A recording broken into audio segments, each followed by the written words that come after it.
Tonight's guest is Jeremy Wilson. Jeremy, welcome to the show. Yes, sir, Vic. Thank you very much. Well, thanks for coming on. We appreciate your time. Jeremy, please give us a brief bio on yourself. Well, as of September of 2022, I'm 46 years old. I grew up in Florida. My grandparents had a property down in Volusia County near Pearson, Florida. My parents ended up moving to Jacksonville, Florida when I was pretty young, but I was able to spend a lot of time. Anytime there was a spring break or Christmas break or what have you, I was always able to get back to my grandparents' property in Pearson. Since that time, I graduated from high school in Florida at Terry Parker High School. I was a supervisor of security at one of the big malls in Jacksonville, which is, as we all know, these malls are dying, and the mall that I worked at is now dead.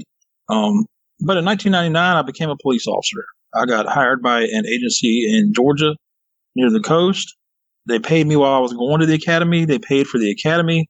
They paid the hotel room. They paid all that stuff, and I started that academy in October of 1999, and now this month is going to be my 23rd anniversary with the agency that I'm working with now, law enforcement. My younger brother, who I'll talk about in this story because he was with me during this, he just passed his 20-year mark, or just over. Now it's over his 20-year mark with the same agency up in Georgia. Both of us are supervisors, police supervisors. And I guess we'll get more into that and his relationship with me when it comes to this story a little bit later. You just mentioned the fact that you and your brother are police officers. From what I understand, your chief actually asked you to tell him about your encounters. What more can you tell us about that? Yes, sir. Back in, I think it was July of 2007, I put in for an open position in our public housing unit, and I ended up interviewing and getting that position, and I fell up under who is now currently chief. He was a sergeant back then, so he became my supervisor when I got that position. He ended up becoming my lieutenant. I worked for him for close to 8 years, I think. We had a lot of conversations, and he's a little bit different. He is very interested in outside the box thinking, and he had talked a lot about Bigfoot. He never claimed to see Bigfoot. With him, I know there's multiple conversations. He likes to go on long camping trips, weekend camping trips up the Altamaha River. It's kind of between Jacksonville and Savannah, but it's up in Georgia. And he has talked to me about some of the stuff with Bigfoots. He's never, like I said, he's never claimed to see a Bigfoot, but it's very remote camping, the kind of stuff that he does. And he's had rocks thrown into his campsite. He's talked about I'm not big on Bigfoot. I haven't done a whole lot with Bigfoot, but he's talked about, I guess, the Bigfoots are notorious for slapping branches or wood against trees, I guess knocks or whatever it's called. And he's heard that a lot up along the more deeper portions of the Altamaha River. So I felt pretty comfortable after having a lot of conversations with him to tell him about my experience. And he was very open. He was very curious about that. And he wasn't critical of it.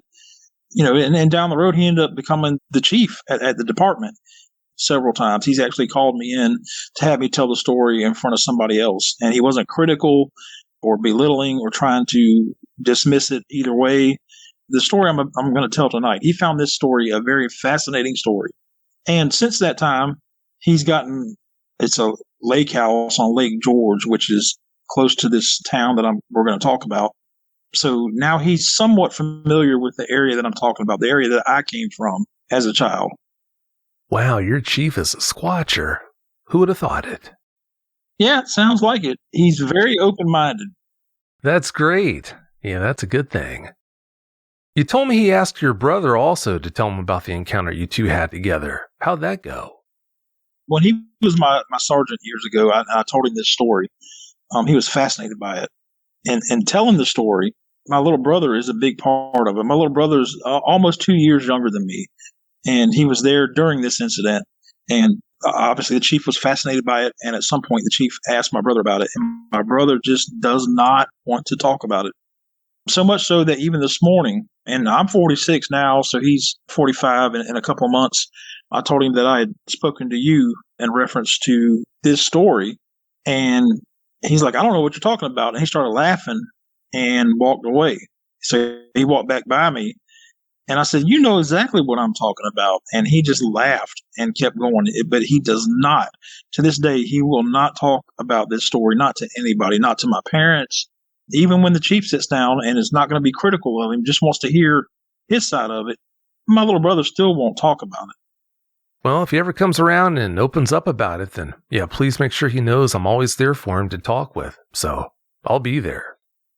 Yeah, well, yeah, I actually mentioned that this morning that to get past that trauma when you see something like this, especially at that young of an age, there might be more trauma than when you're an adult, depending on the encounter that you have. I told him about our discussion that once he gets past that, it may do him very good to actually talk to somebody independent of me, but outside of me, somebody that actually will listen and understand and not be critical. And he laughed and walked away. So, I mean, at some point, he and I will have that conversation again and again, probably, and again. But I honestly believe at some point, my brother is going to talk about this issue, whether it's with the chief, hopefully it's with you. I'm confident that at some point he'll be more comfortable in saying it, because I don't foresee any repercussions for me just telling my observations. I'm not claiming anything crazy. I'm not. I'm just telling you, hey, look, take it for what it is. But this is what we saw. I mean, I'm describing what I saw, but he was standing right next to me. He saw the same darn thing. So don't be scared to tell your story. Well, unfortunately, when it comes down to it, he's willfully choosing to live in a prison without walls. If he ever gets tired of living that way, then, like I said, I'll be here for him. If you'd like to be able to listen to the show without ads and have full access to bonus content, that's an option. To find out how, please go to dogmanencounters.com/podcast. Doing what you do for a living, Jeremy, what motivated you to come forward and share your experiences in a public way like this? Well, with the police field, which over the past few years hasn't been a very popular profession, a lot of it is what these officers are doing and what they're seeing and what they're reporting and what they're documenting. There's a failure in trust in law enforcement these days, and it is sad, and there's a lot of very valid issues or concerns that need to be addressed, but it's not law enforcement across the board. When it comes to this, with me, the end of this month will be 23 years in law enforcement. I can say, and I think I can show, I mean, especially to people that actually know me, and there's a lot over the years that know me and respect me very much. I'm not going to call in and feed somebody a line of crap. I'm not going to tell somebody some bullcrap story. So I think I'm pretty well regarded as far as credibility. You saw what you saw. Like you said, you're just coming forward and reporting that. So there really is no harm in doing that, in my opinion. No, but, I thought at some point, I mean, the more I thought about this, the more I started doing some research on my own, just buying different books and looking at that, even as a police officer. One or two witnesses, that's one thing. But when you have so many people that have seen similar things, there's got to be something to it. Yeah, most cases, where there's smoke, there's fire. If you've had a Dogman encounter and would like to speak with me about it, whether in private or on the show, please go to dogmanencounters.com and submit a report. If you've had a Bigfoot sighting and would like to be a guest on one of my 2 Bigfoot shows, please go to mybigfootsighting.com and let me know. All right, Jeremy, please tell us about your encounters now. Give us every last detail that comes to mind. All right. I'm guessing the exact year. I'm thinking it was spring break around probably 1985, maybe 84. I mean, 85, I was 9 years old. So, I mean, I didn't write this stuff down. But when it comes to what I saw, it's crystal clear. Absolutely crystal clear. My grandparents owned a property down in Volusia County, just north of the town limits for the city of Pearson, Florida. They had a fern farm, and the ferns were what they call leatherleaf fern. They had acres and acres and acres of leatherleaf fern and some other stuff. But leatherleaf fern is what you find most common in a lot of your floral arrangement, or well, pretty much practically all of your floral arrangements, whether it's a funeral, a wedding, you're in the hospital, get well soon, that kind of thing. The leatherleaf fern is what you're going to get in your floral arrangement. And they had acres of that, and they made a very good living at it. The house that was on that property was a very old house. The house was built by my grandmother's, and this, when I talk about my grandmother, this is the grandmother on my mother's side. It was built by her father. Now, she was born, I believe, in 1924. She was born in the master bedroom in that house. The house stayed in the family, obviously, from the early 20s until 1994 or 95, when they ended up selling the property and moving to Jacksonville, Florida. My father retired as a police officer up in the Jacksonville, Florida area. So I grew up in the law enforcement field, and we were always there at my grandparents' property, whether it was Christmas, Thanksgiving. We were always there.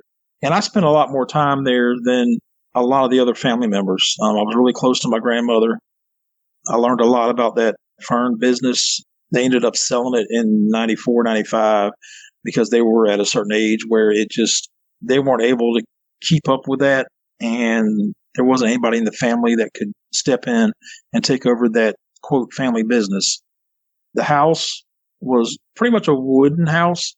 It wasn't like a shotgun shack or anything like that by any means. There was a wooden porch that had wooden planks running from the total distance from one side to the other on the front porch, and there was concrete steps that went down the front. You walk a few steps away from the house, and what ran in front of the house, north and south, was Volusia County Road 3. So their house was just out. I could step out to the County Road 3, look left to the south, and I could see the Pearson town limit sign. It was like right there by their property. So that's why I say this happened in Pearson. And Pearson's my hometown, as far as I'm concerned. There's not much there now. I think Chipper Jones originally came from that. I think he's in golf. I'm not a big follower of that, but it's on the signs down there. It's known as the fern capital of the world. So there's a lot of farmers out there that cultivate the leatherleaf fern, spring rye fern, a lot of other stuff like that.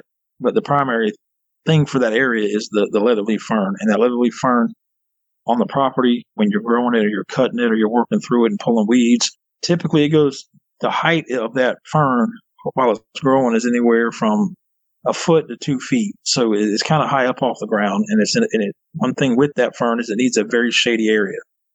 So my grandparents had what they called saran, which is like a black canvas that went over a lot of the areas that got more sun exposure. But on their property, they had a lot of oak trees that created a canopy, which kept a lot of the other parts of the property pretty shady. So that's where we were at. Back at that time, they had a dirt road that ran off of County Road 3, just north of their property, that ran back behind their house, and that's where people would park. But there was also off of that, once you came around the curve, there was a dirt road that ran east and west that ran from the back of the house area through the property down to a small section of wood line, maybe 20 feet, 30 feet worth of woods. I'm estimating this. It's been a long time since I've been actually on that property. But on the other side of the wood line wasn't their property, but it was railroad tracks. And those were Amtrak passenger trains that ran all hours of the day and night. And growing up down there, spending a lot of time down there, the roar and the shaking from the train coming through at a high speed, eventually you got used to it. It wouldn't wake you up, wouldn't bother you. So on the other side of that, there was a few yards of woods past that. You couldn't see past that. It was all wood line. But just on the other side of that was U.S. Highway 17, which, as a lot of people know that live along the East Coast, Highway 17 runs up and down the East Coast, and that was there before Interstate 95 was there. But US 17 runs through where I'm at now, and US 17 still runs slap through the city of Pearson, Barberville, down into DeLand, Florida. So this is the Central Florida area. This is just south, about 2 hours south of Jacksonville. This was probably spring break. The images that I saw are very vivid. The exact time, because I didn't talk about it for a long time, I'm thinking it was probably around spring break in 1985, which I would have been 9. My little brother would have been 7. Typically what we would do in the evening times is we would eat dinner, and then we would go outside for a little while before we had to come in and take our bath and all that, get ready for the night. So my brother and I were out in the backyard area of I guess what you call the farmhouse, the house that my grandparents lived in, the place we were staying. This was around, I'm guessing, probably around 8 in the evening. And if you live on the East Coast and you live in the South, during that time of the year, it stays light a lot longer.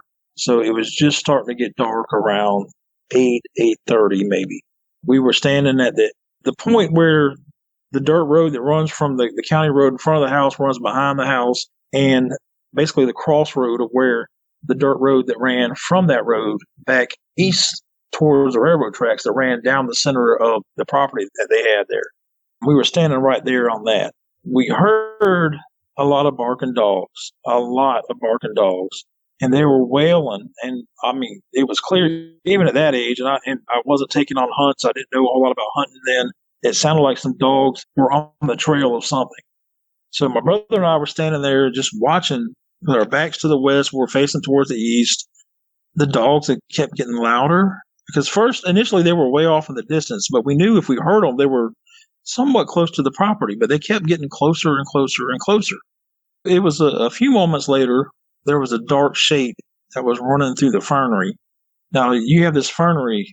The ferns are, like I said before, are anywhere from like a foot off the ground or close to 2 feet off the ground. So there's kind of a thick bottom for the property when you're looking out across that property. We saw something dark come across the property through the fernery, running through the fernery, which I told you when it came to that was my grandparents' crop. That was what made them their money. And I'm like, wow, because we weren't allowed to do that. And they would have really nutted up if they saw one of us running across the property that way. But it ran to the dirt road that we were standing on. And my best recollection, gauging it now and not at a 9-year-old's mind, it was probably 50 yards, probably. And it stopped at the dirt road. And it looked back towards where the sounded like the barking dogs were, the direction they were at. It looked back in that direction, and then it looked directly at us. It knew we were standing there. One of the first things I noticed is that this was kind of odd because in that area, it's very rare if you'll get a panther in there, a Florida panther in the area, or a black bear. Typically what you had in that area was deer and hogs. Maybe the occasional bobcat, which with bobcats, they're real skittish, so you may hear them, but you'd be hard-pressed to actually lay eyes on one.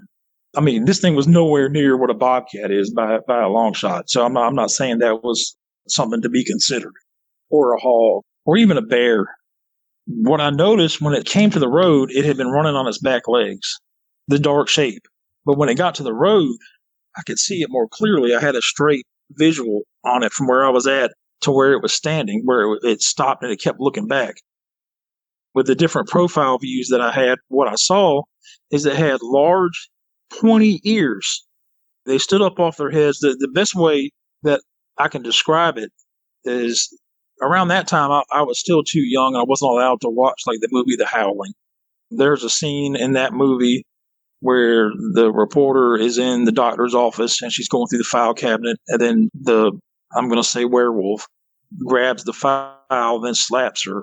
The view in that movie is very similar. It's between that and like I saw later on, the Stephen King movie Silver Bullet, the werewolf in that movie, but having longer hair. That's the best way I can describe it. But when I actually witnessed this, I hadn't seen either of those movies because I wasn't allowed to. I wasn't old enough. One of the things I noticed was it had brown and black hair that covered most of its body. The hands on it, it was hands. It wasn't paws. You could see fingers. The hand that I saw was the right hand. And I could see claws because I was looking from the east to the west and it was facing south and when it stopped on the road. So I could see its right hand and I could see the fingers were very pointed. There was claws on those fingers. These weren't canine paws or hands or whatever. That's what it was. It was human hands that were dark and they had claws on them. One of the things that I couldn't see is below the knees. So I can't tell you if below the knees it was more the canine anatomy or more a human anatomy. That part I never could see because the fernery, the fern actually grows so high up off the ground that I couldn't see that. And also I didn't see a tail. So I know some people say they've seen tails and stuff like that. I mean, I'm not saying it wasn't there. I'm just saying that all the angles that I had at the time, I didn't see a tail from the angles that I had. It may very well have had a tail. I just don't know that. After a couple of seconds with it looking at us and looking back towards these dogs that were getting closer and closer, and then behind the dogs, you could hear people yelling. I mean, couldn't discern what they were saying, but you could hear yelling. This thing looked back at us and then started its jog across the dirt road through the fernery on the other side of the property and disappeared into a very dark area. At no time did it drop down on all four. The whole thing was on two legs. I've had people ask, well, maybe it was a bear, because we do have black bears or brown bears in Florida. It didn't fit the bear. This thing had a muzzle that was an extended muzzle. Basically, it looked like a German Shepherd on steroids. It was a German Shepherd probably 3 or 4 times the kind of German Shepherd that you had in your background, anatomy-wise. This thing was a very large animal, but it was very similar to like a German Shepherd as far as its physical features, other than obviously the hands. And I can't talk about the tail or the feet, but they were. It was very baffling. To be a 9-year-old kid and see that, your mind is going in 10 million different directions. I know my brother, I was terrified, and we stood still while that thing was watching us. One of the things that went through my mind is, I don't know if we're going to be able to make it back to the house. If this thing turns towards us and starts coming towards us, I don't know that we're going to be able to make it. And being a 9-year-old and already thinking something like that, it kind of tells you how terrified. But if your first instinct was to bail out, but I didn't do that. I watched it run across the property. A short time later, you could hear the dogs going through the property. Once it got far enough away, going the opposite direction, going south across the property, and we couldn't really see it anymore, my brother and I turned and hauled tail back to the back door of the house and went up in the house. That was the first part of the encounter. The second part, like you said, there was 2 different encounters. The second part happened later on that night. It was probably going to be in the next morning, in the middle of the night, after midnight. But that was pretty much the conclusion of that part of it.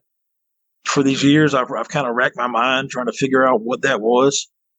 Even with who is now my chief, we've had conversations about that, a couple of conversations over the years, and I can't explain it. I'm not going to say what it was. I'm not going to say it's a Dogman. I'm not going to say it's a werewolf, I don't know that. I know what I saw was not a bear. I know what I saw was not a dog or some other type of canine. Hogs don't do that. It definitely wasn't a hog. And none of those things are that big. I've seen black and brown bears in zoos in Jacksonville, Sanford, Florida, down in Brevard County, and a lot of other videos where large men are standing next to these type of bears. And this thing doesn't compare to that. This is not that. And I'll go to my grave demanding that this was absolutely not a bear. It did not fit in any way, shape, or form. Later that same night, I was inside my grandparents' house. Down there, I slept on the couch. It was one of the fold-out bed couches. It was really comfortable, and that's usually where I slept when I was down there. There were several other bedrooms in the house, but I always liked to stay there in the living room. The big window across or above that couch basically led right out to the front porch of the house. The front porch spanned the width of the house. It was wood beams on the porch, and had concrete steps leading down to the front yard. That night, as what we had witnessed earlier, I was pretty nervous. If I remember correctly, my brother was sleeping in one of the other rooms, if I remember correctly. It was later at night. I'm assuming probably about 1, 2 in the morning. Every light in the house was dark. And that house being out on a farm out in the country, just County Road 3 running right in front of the house, which had very minimal traffic. There were no street lights. There was nothing like that. My grandparents had a street light that they'd installed on the north side of the house, or of the property, just a little ways from the house, which didn't provide really adequate lighting. Anybody that's grown up in the country, or away from the city, in the South especially, you notice at night there's certain sounds that you just have all the time, and you kind of become, I guess, immune to the thunder of those sounds. And what I'm talking about is like the crickets, the up and down roar of crickets out in the country at night. and the frogs also. It seems like at times they were competing, like who's going to be louder. You get used to that, and you don't pay a whole lot of attention to it, not normally. That night, I was asleep, and there was a a loud thump on the front porch. And because it was right there outside the window where I was sleeping under, it woke me up. I was nervous. Obviously, I was nervous because my head was like right by that window, and just within a pane of glass, whatever made that loud thump was right there.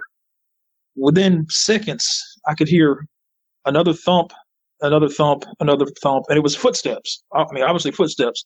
But with each of those footsteps, there was scratching that went along with it, which immediately in my mind, it sounded like claws on the foot with every footstep. So there were several footsteps. Whatever it was, it obviously wasn't trying to be stealthy at all.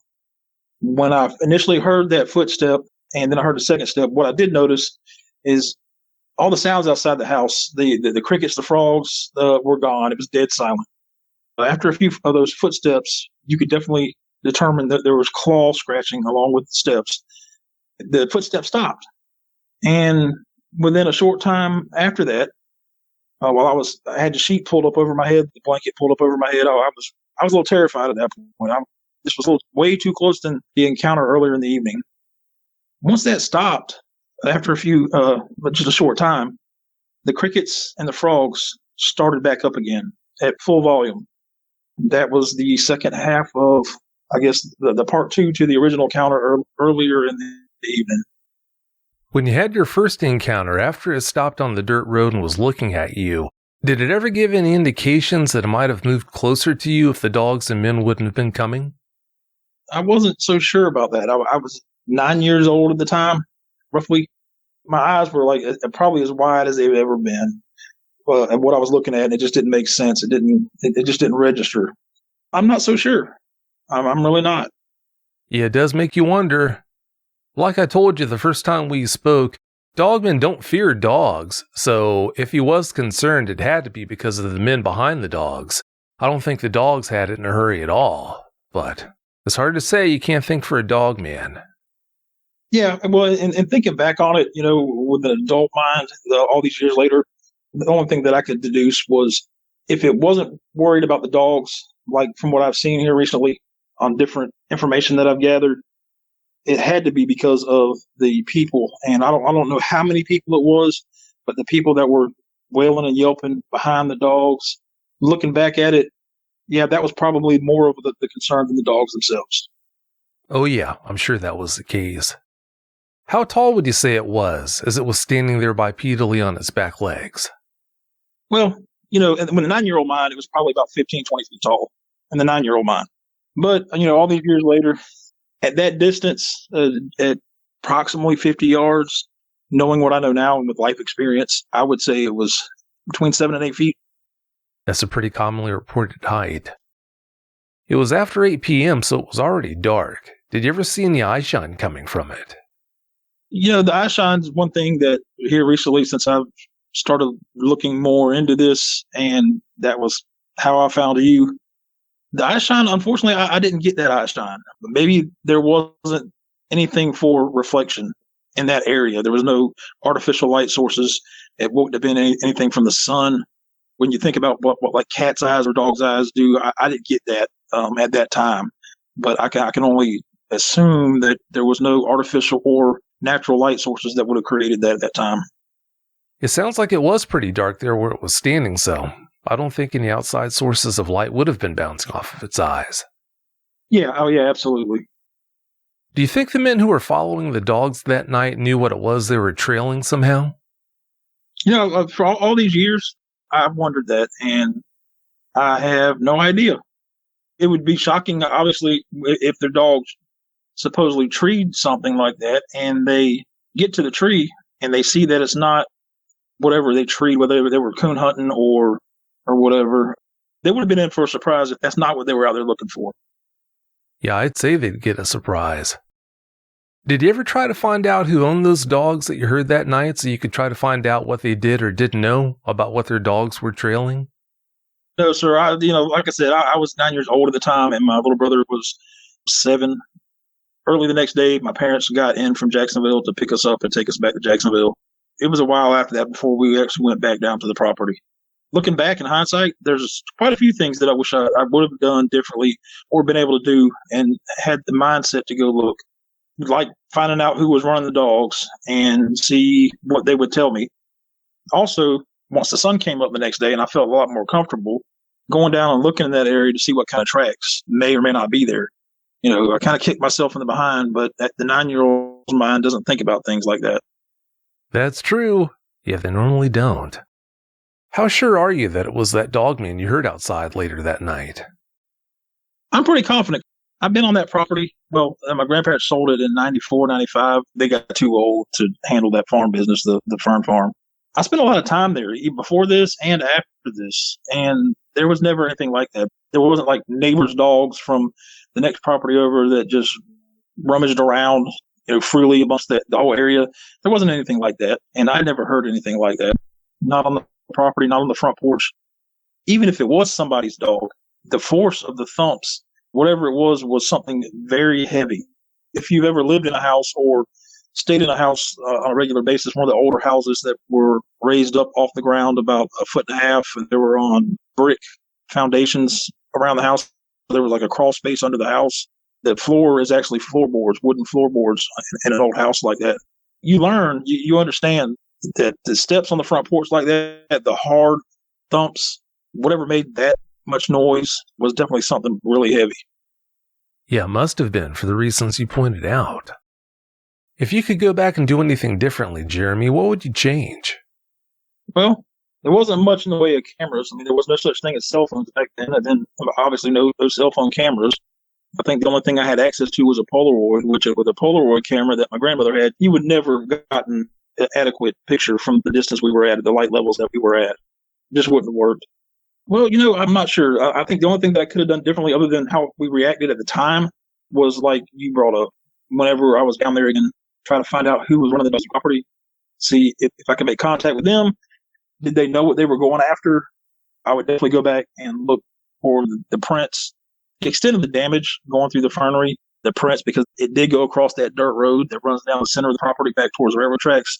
If it was me now at my age, I definitely would have done things like that. I would have been intrigued constantly to try to figure out what in the world did I just see and what can I document and prove.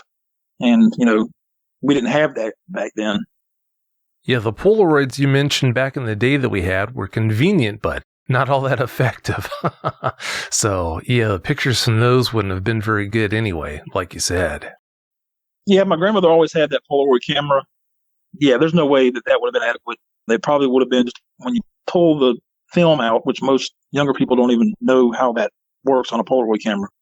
I'm sure when you pushed it around in the air and it developed, you wouldn't have gotten anything that you could use, really. But that's all I had available at that time, and that just wouldn't have worked. Yeah, not at all. You told us how your brother was affected, but what kinds of problems have you suffered through over the years because of those encounters? Well, it didn't cause any PSD type issues or anything like that. I was a lot more careful before going into the woods or wooded areas. I've been to a lot of state parks, a lot of different state parks in Florida. There's a lot of hiking trails and stuff. It's been a little while with all this COVID and all the stuff that's gone on. I haven't been able to get back to doing that type of stuff. But the trails, there's some trails that I've passed on that just go a little too far out of the way. And kind of takes me way out of my comfort zone. Because honestly, what could that thing have done if it wanted to that night? One of the things that crossed my mind was, could I have gotten back to the house before it got to me or got to us, my brother and I both? But obviously its mind was on something totally different, but it was clear that it did observe us. I mean, it was a scary situation for me.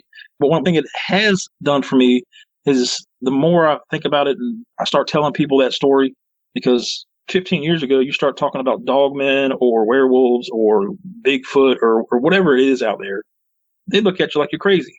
They'd want you to get some type of psychological examination. There's something wrong with you. You're seeing things. Well, these days it's a little bit different. I think people are a little more open-minded, and I think people realize that there's stuff out there that's not documented. There definitely is. There has to be.